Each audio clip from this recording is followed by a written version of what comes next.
우리는 지난주에 말씀을 들으면서 옥중에 있는 세례 요한이 예수님에 대한 의혹을 갖게 된 것을 보았습니다.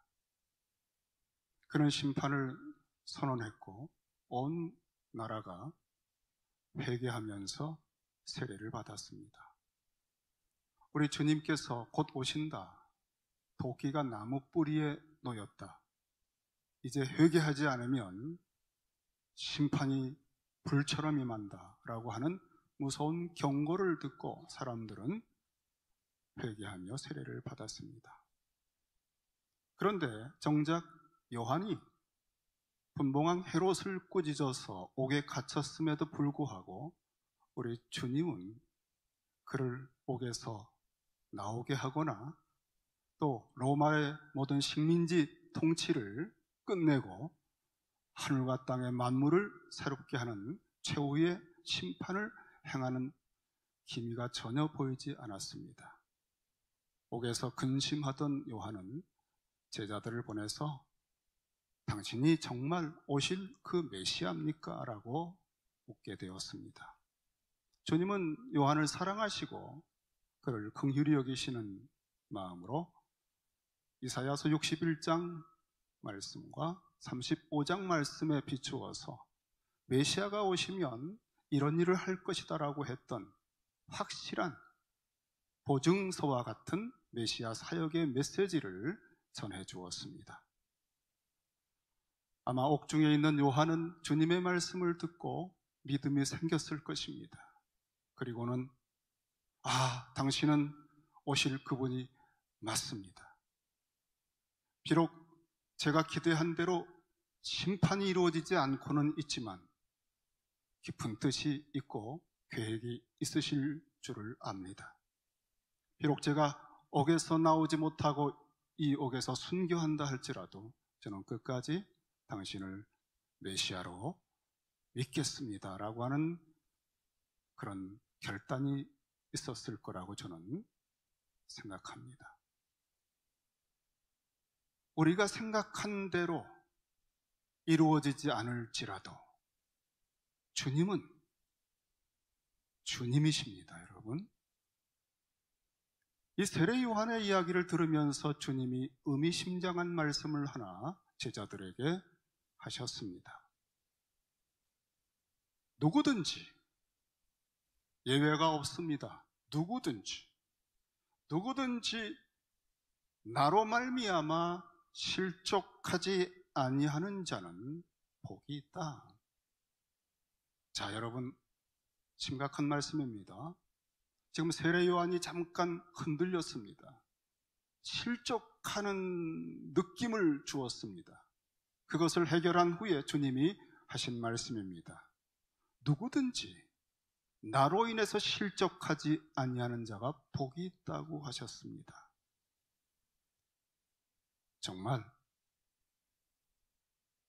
신앙을 가지고 예수를 믿으면서 우리 인생에서 어떤 이해할 수 없고 납득할 수 없는, 도저히 이거는 생각할 수가 없는 일이다라고 하는 일을 만날지라도 주님을 떠나서는 안 됩니다. 왜냐하면 주님의 생각은 우리 생각보다 한없이 깊고 주님의 때가 있고 주님의 계획이 있습니다. 이 땅에서 우리가 한 푼도 또는 티끌도 응답을 받지 못하고 회복을 하지 못한 채 억울한 채로, 정말 억울한 채로 임종을 한다 할지라도 원망할 수 없습니다. 왜냐하면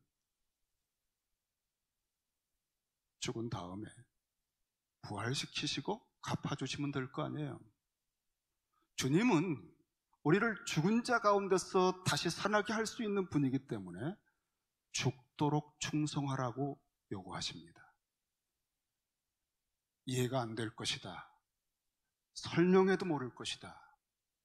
알파와 오메가이신 주님은 마지막 종말의 모든 것을 알고 계시기 때문에 우리는 항상 언제가 그때입니까? 지금이 그때입니까? 이런 하루 앞을 모르는 인생살이에 질문들과 답답함을 가지고 살아가지만 주님은 모든 것을 창세전부터 아시는 분이에요.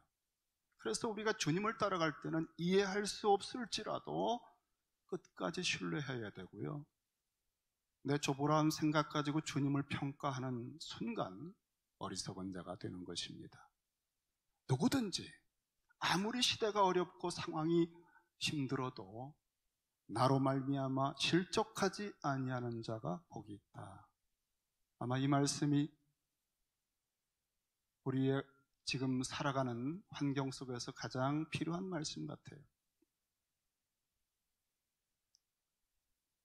주님이 걸림돌이 되지 않고 끝까지 신뢰할 만한 분으로 우리가 주님을 대해야 되겠습니다.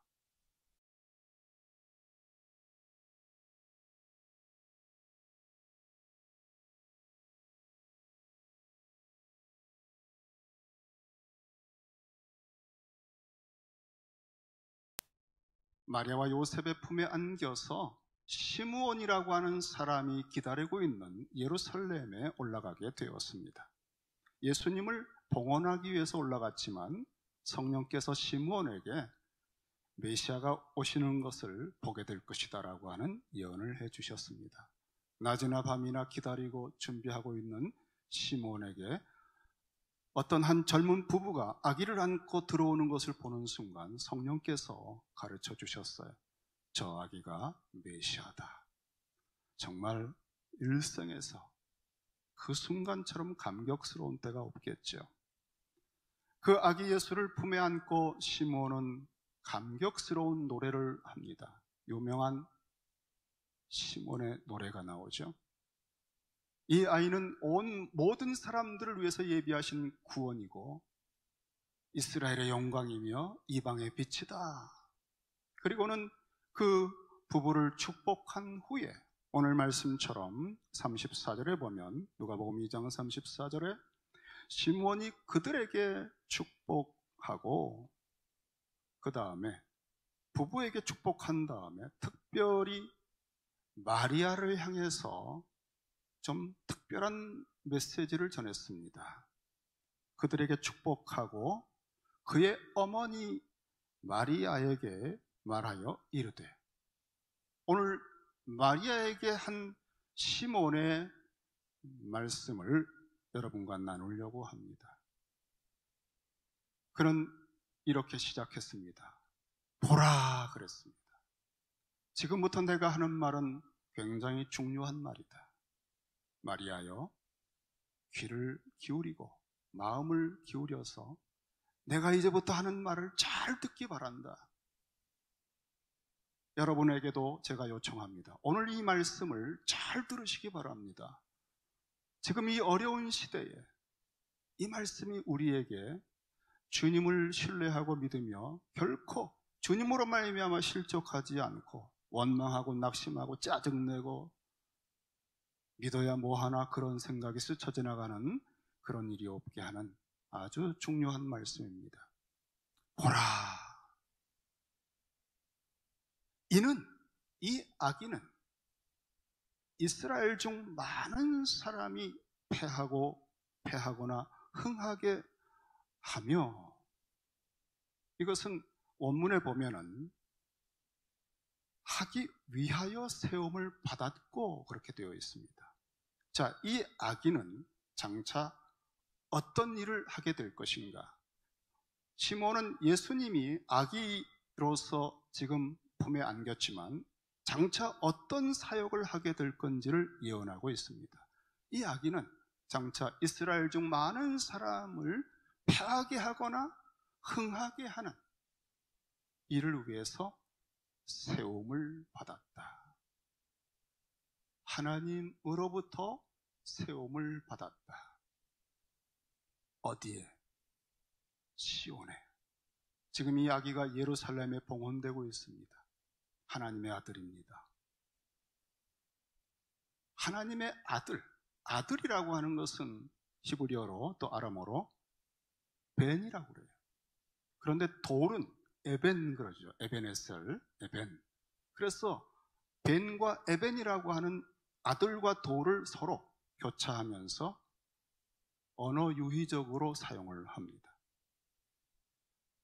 이사야서에 보면은 하나님께서 시온에 돌을 놓으셨다라고 하는 말씀이 나옵니다. 바로 그 배경에서 하나님께서 당신의 아들을 예루살렘 성전 시온에 놓으셨다는 겁니다. 왜냐하면 이스라엘 중 많은 사람들이 패하거나 흥하게 하는 그런 기준이 되게 하기 위해서.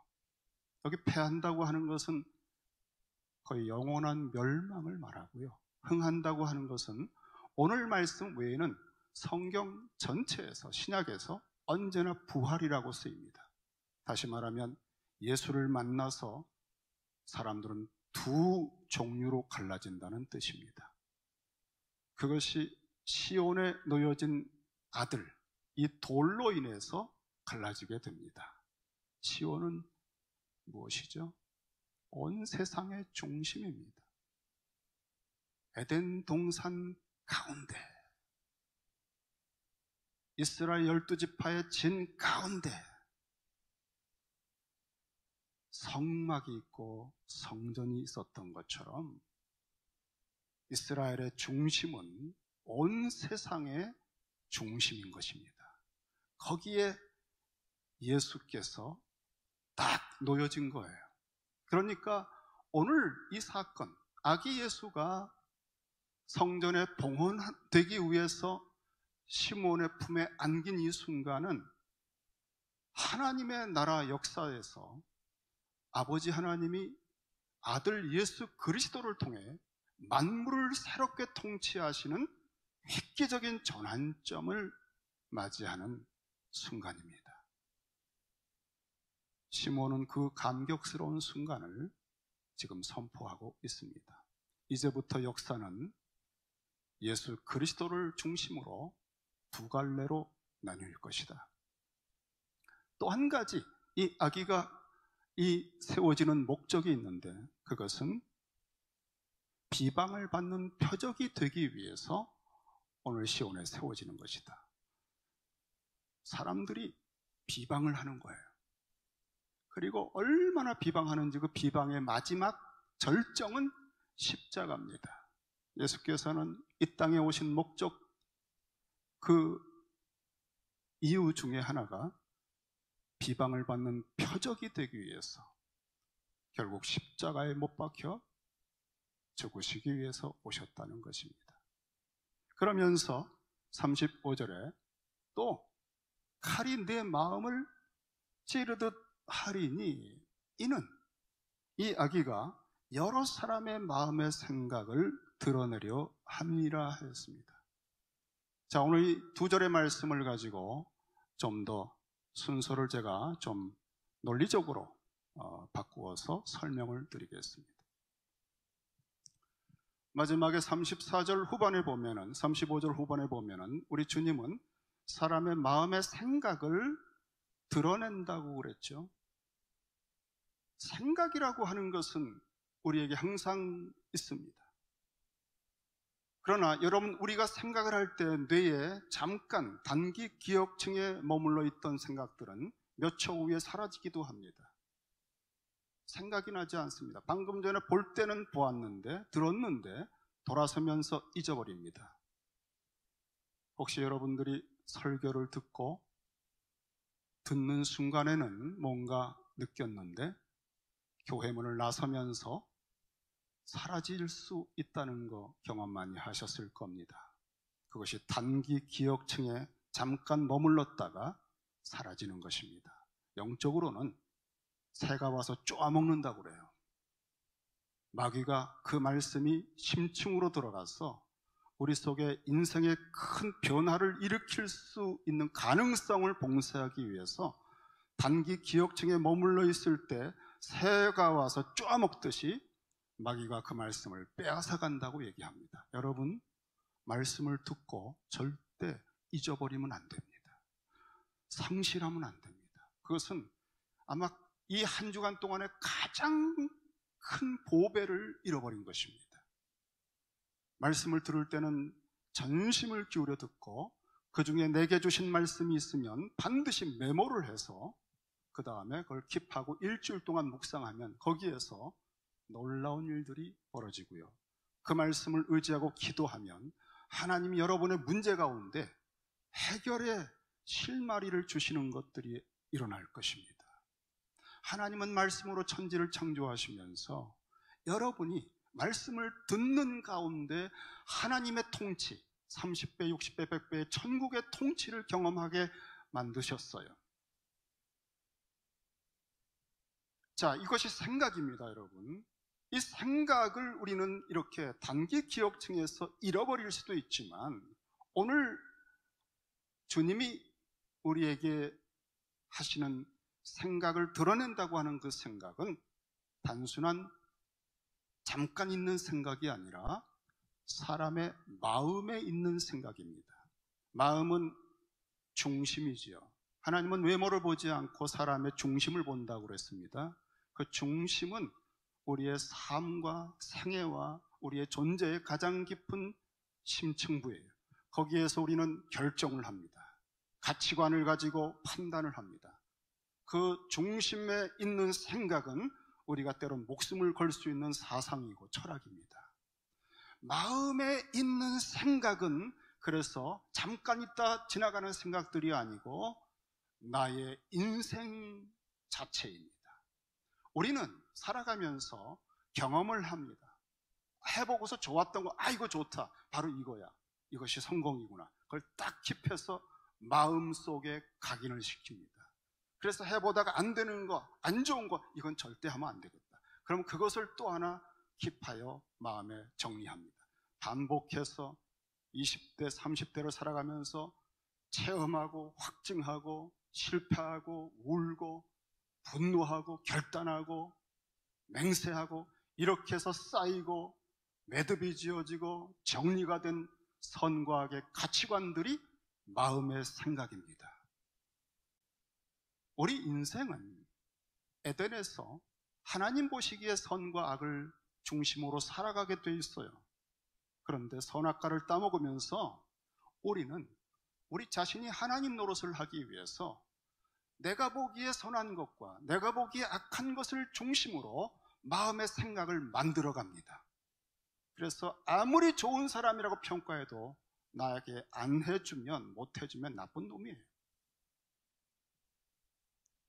그리고 내게 잘해주면 세상에 다 좋은 사람이에요. 자기 중심의 선악을 가지고 온 세계를 판단하고 살아가는 마음의 생각, 이것이 원죄의 본성입니다. 그러니까 창세기 3장 이후의 인생들을 주님이 딱 만나면, 주님은 하나님 아버지의 품속으로부터 오신 독생하신 하나님이시기 때문에 하나님의 형상, 하나님 아버지의 중심으로 선과하게 본래 가치관을 가지신 원형입니다. 주님의 줄과 추라고 하는 말씀을 딱 들으면서 그것이 우리를 평가할 때 우리는 너무나 일그러지고 빗나가고 있는 상태인 것이 드러난다는 것입니다.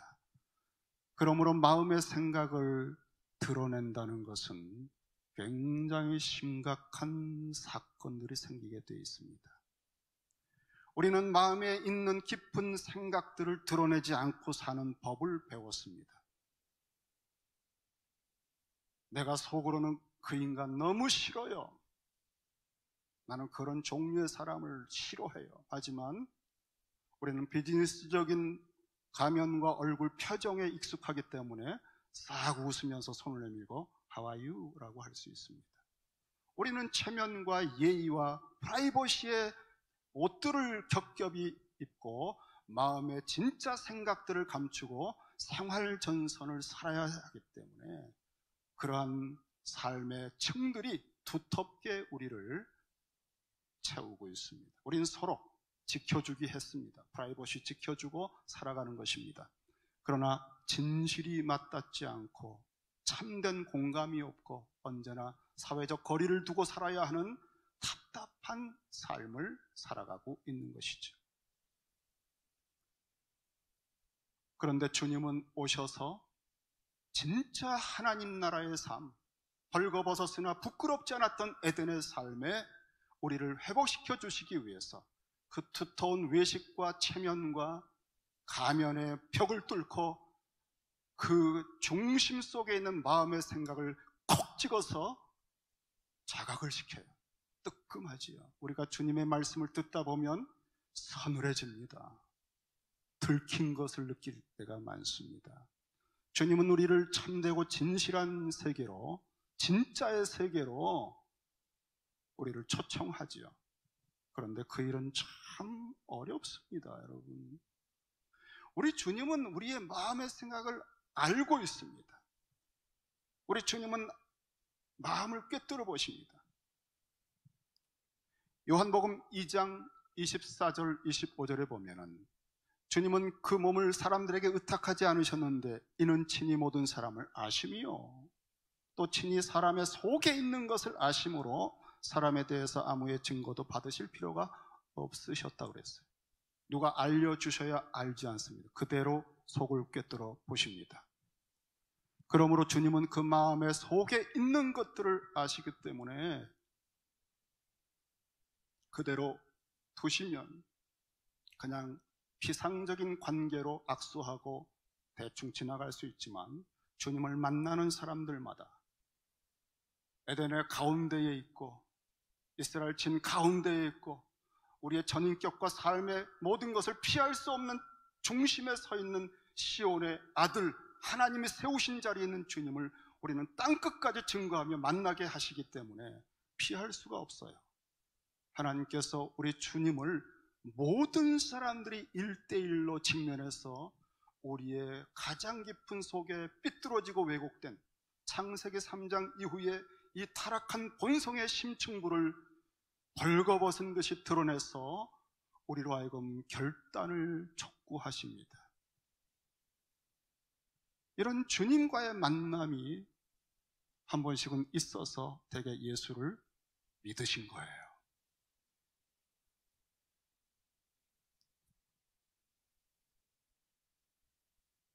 피상적인 대화, 교회에서는 사실은 진실한 교통함이 있어요. 성령의 교통. 우린 참된 언어로 격려하고 덕을 세우면서 진정한 함께 울어주고 함께 웃어주면서 공동체라고 하는, 지체라고 하는 하나님의 나라의 삶이 우리 속에서 회복이 될 때 사랑을 느끼고 교회에 가고 싶어지고 만나고 싶어지고 그런 일이 생기지 않겠습니까? 우리들 서로끼리도 마음속에 앙금이 있고 용서하지 못한 찌꺼기들이 있고 이렇게 보면은 고개를 돌리고 싶은 사람들도 있을 때 우리는 답답함을 느낍니다. 주님은 오셔서 우리로 하여금 삶의 중심 복판에 세우시고 우리를 만나십니다. 내 인생의 전체가 사활이 걸린 듯 주님과의 만남을 항상 느끼게 해주셔요. 그래서 한 여자가 우물가에서 주님을 만났을 때에 그는 기본적으로 왜 유대인 남자가 사마리아 여자에게 물을 달라고 하셔요? 발끈했습니다. 이건 기본적인 테크닉이에요. 딱 벽을 치는 겁니다. 그런 피상적인 관계 속에 더 이상 세월을 낭비할 수 없어요. 주님은 이 여인이 죽고 사는 문제, 영혼의 문제를 다루셔야 되기 때문에 그렇게 껍질 같은 대화를 가지고 벽을 치고 피상적인 관계로 살아가는 이 여인에게 주님은 단 한마디를 하셨습니다. 내 남편 데려와라. 그 한마디를 듣는 순간에 이 여인은 이렇게 표피적인 예의나 문화나 이런 것으로 벽을 치며 마음의 깊은 곳을 감추고 살아가는 삶이 순식간에 뚫렸습니다. 남편 다섯을 거치면서 울었고 몸부림쳤고 욕을 했고 그리고 지금 있는 남편도 미래가 불투명한 그런 인생사 수치와 애통함의 아킬레스건을 마음의 생각 속에 깊숙이 감추고 이것이 드러나지 않게 자각되지 않게 가능한 대로 피하며 살아왔는 이 여인에게 우리 주님은 그 마음의 생각을 콕 찍어서 말한 거예요. 우리가 주님을 만나면 주님은 에둘러 말하지 않으세요. 우리의 혼과인과 골수를 그대로 파고드는 비수 같은 말씀으로 주님 앞에 벌거벗게 하시고 우리에게 태도를 요청하십니다. 이제 어떻게 할 거냐? 나는 너가 아파하는 그 모든 인생사, 선악간에 자기 중심으로 살아왔고 실패했고, 그래서 그토록 목마르고 갈급한 너의 모든 것을 위해서 십자가에서 죽어 죽었노라. 내가 너의 마음의 생각을 드러냈을 때, 커버를 벗기고 비밀을 벗겨내고 너의 실체를 드러냈을 때, 이제 내가 너를 위해서 모든 값을 지불한 그리스도로서 말하노니 태도를 결정해라. 여러분, 이때 두 가지의 태도가 나옵니다. 어떤 사람은 애통하며 통곡하며 통회하며 그리스도의 은혜를 구하고 믿는 사람이 생깁니다.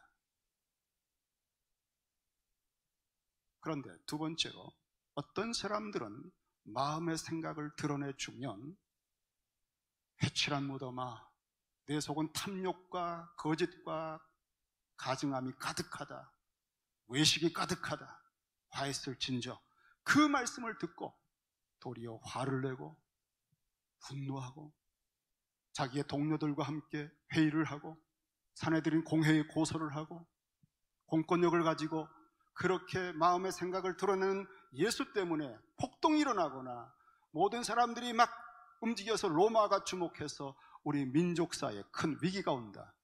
우리 민족의 건축을 위해서 저 돌은 필요 없다. 건축자들의 버린 돌이 되는, 비방을 받는 표적이 돼서 십자가에 주님이 못 박혀 죽으시는 겁니다. 그러므로 주님이 이 땅에 오셔서 마음의 생각을 드러내신다고 하는 것은 목숨을 거시는 일이에요.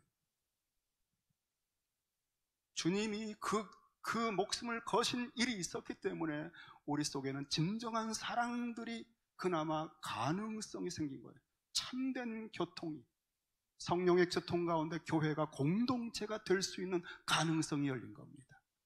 세상에 가증한 표피적인 먹고 살기 위한 비즈니스적 가면을 쓰고 웃으며 대화하며 살아가는 그런 사회가 아니라 성령의 교통함이 있는, 사랑의 언어가 가능한, 세상에 유가 없는 공동체가, 나라가 생긴 게 교회입니다. 와, 그러므로 여러분, 교회가 될 때 천국을 미리 맛보는 것입니다. 하나님의 나라를 맛보는 거예요. 교회 가고 싶어가지고 못 견딜 거예요, 여러분. 언제 주일이 왜 이렇게 안 오냐? 왜 이렇게 주일이 안 오지? 서로 보고 싶어서, 만나고 싶어서. 우리는 그런 교회가, 베들레헴 교회가 되었으면 저는 항상 그렇게 바라거든요.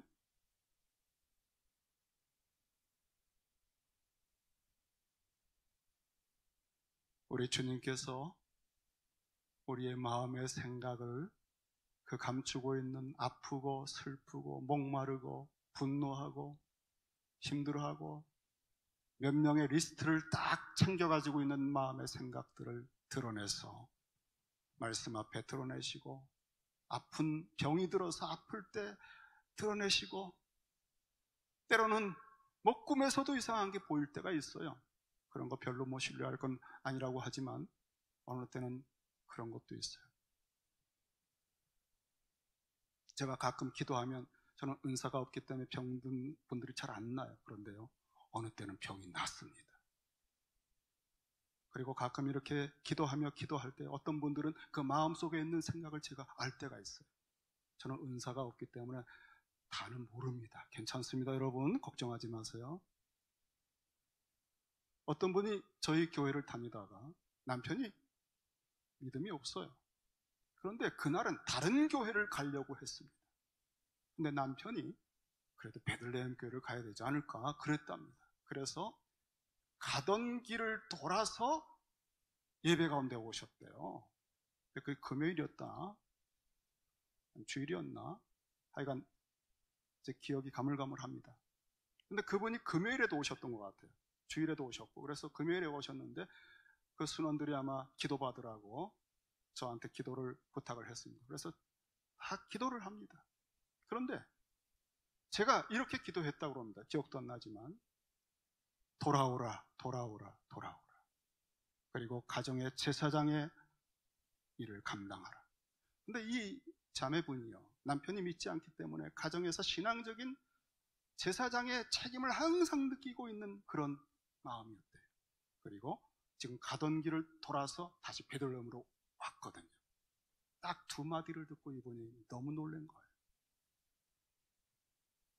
주님은 우리를 손바닥같이 아시기 때문에 가끔 성령의 교통 가운데 저분에게 좀 고면의 말씀을 좀 드려야 되겠다라고 그럴 때 있잖아요, 여러분. 왜 자꾸 이분이 생각나지? 중보 기도를 해야 되겠다. 이럴 때 여러분 기도하셔야 돼요. 우리 공동체 안에서 주님이, 머리 되신 주님께서 우리에게 서로 교통하게 하시고 우리가 서로를 위해서 사랑할 수 있고 하나 될 수 있게 만들어 주시는 성령의 인도하심에 순종할 때 아름다운 열매들이 있을 것입니다. 이렇게 마음의 생각을 드러내시는 일을 통해서 주님은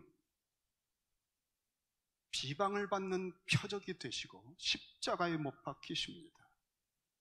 그러니까 주님 때문에 두 종류의 사람이 생긴 거예요. 이스라엘 중 많은 사람 중에 예수 그리스도 때문에 마음의 생각이 드러나면서 통회하고 예수를 믿어서 흥하는 사람들이 있고, 부활이라는 뜻이라고 그랬죠. 거듭나고 중생하고 회심하면서 인생이 완전히 반전이 일어납니다. 또 어떤 사람들은 주님을 대적하면서 패하는 사람들이 생긴다는 것입니다.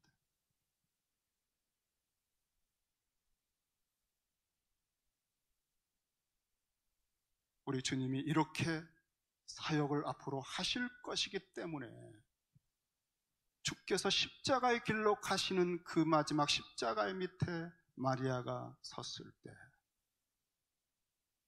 큰 칼이 내 영혼을 찌르는 것 같은 무서운 아픔이 너에게 있을 것이다 라고 시몬이 말한 것입니다. 우리는 예수 그리스도를 믿으면서 우리 주님을 평생 동행하면서 좋은 일만 있을 거라고 기대하고 있습니까, 여러분? 이런 코로나 바이러스 사태가 빨리 없어지기만을 바라고 있습니까? 이것이 내년에도 내후년에도 우리 자녀들에게까지 끼치는 영향이 있을 수도 있겠죠. 마리아는 전생애를 통해서 너무나 사랑하는 아들 그리스도가 겪는 일을 통해 얼마나 많은 영혼의 아픔을 느꼈는지 몰라요. 그럼에도 불구하고 왜 이런 일이 있지? 내가 분명히 메시아를 잉태하고 천사도 말했는데 예수가 미쳤나? 어떻게 예수 그리스도가 저렇게 대접을 받지? 그러면서 실족해야 되겠습니까, 여러분? 우리는 우리의 생각을 뛰어넘는 하나님의 깊은 생각으로, 계획으로 그리스도가 가시는 길을 가기 때문에 너희가 나를 따라오려면 날마다 자기를 부인하고 따라오지 않으면 따라올 수 없다. 매일매일 코로나 바이러스가 지나가면 또 다른 인생의 종말의 어떤 현상들이 생길 것입니다. 정부의 어떤 기관들이 이상한 현상들이 또 생길 것입니다. 날마다 내 생각을 내려놓고 하나님이 행하시는 일에 실족하지 않고 그리스도를 그럼에도 따라가는, 어린 양이 어디로 인도하든지 주님을 따라가는, 날마다 자기 십자가 지고 자기를 부인하고 나를 따를 때만 끝까지 따를 수 있다고 하신 말씀, 누구든지 나 때문에 실족하지 않는 자가 복이 있다고 하신 말씀, 여러분 지금은 종말이거든요. 무슨 현상들이 생길지 모릅니다. 그래서 마리아는 그리스도의 전생애를 옆에서 동행하면서 주목하면서 그 영혼에 칼이 들어오고 아픔을 느끼는 것을 미리 들은 거예요. 미리 들어야 우리는 견딜 수 있어요. 베드로는 3번을 부인하고 통곡했습니다. 몸부림을 쳤습니다. 3번 부인은 가룟 유다와 거의 같은 것입니다. 자살할 수도 있습니다. 자기 자신에 대한 자책 때문에. 그런데 그가 살아나고 그가 자기의 목숨을 끊지 않고 버틸 수 있었고 그 눈물이 회개로 바뀔 수 있었던 딱 한 가지가 있습니다. 그것은 무엇입니까? 주님의 말씀이 생각난 겁니다. 내가 3번 나를 부인하리라. 주님은 알고 계셨구나. 아시면서도 나를 보셨구나. 거기서 자기의 책임과 자책을 가지고 비통함으로 통곡하던 가룟 유다처럼 자살을 할 수도 있었던 그 울음이, 그 말씀이 생각나는 순간 회개의 눈물로 바뀐 거예요. 나를 아시면서도 품어주셨구나. 마리아야, 내 영혼에 큰 칼이 찌르는 것 같은 말할 수 없는 고통을 너는 겪을 것이다. 내 아들이 어떤 생애를 살지 내가 미리 얘기해 주마. 이것은 어떤 일을 겪어도 그리스도를 믿으면서 예수를 믿은 사람으로 가면서 이 시대에서 어떤 상황을 만날지라도 끝까지 나의 조보라운 마음의 생각에 선악 가치관을 가지고 평가하는 것이 아니라 말씀을 가지고 종말에 일어날 현상에 대한 이미 말씀하신 주님의 말씀들에 의지해서 인내하고 견디고 실족하지 말라고 하는 주님의 은혜였습니다. 우리는 이제 주님의 말씀을 다시 한 번 더 들으면서 말씀을 마쳐야 되겠습니다. 누구든지 나로 말미암아 실족하지 아니하는 자는 복이 있도다. 기도하겠습니다.